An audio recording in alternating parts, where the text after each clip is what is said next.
Hey everyone, welcome back. In this video, I'll be showing you guys how to fix the booking.com payment not going through. First, go ahead and check your internet connection and make sure that it is stable. Then, head over to your app and then ensure that you have enough balance or credit available in your account. Then, carefully view your payment details such as your card number, expiry date, billing address, and then swipe off from the bottom of your screen. Look for the app, swipe it away, closing it completely. Wait for a few while and then reopen it.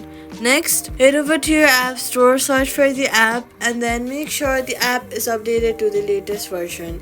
If the issue continues, try using a different payment method or contact your bank as the transaction may be blocked. That's how you fix the booking.com payment not going through. Do not forget to subscribe.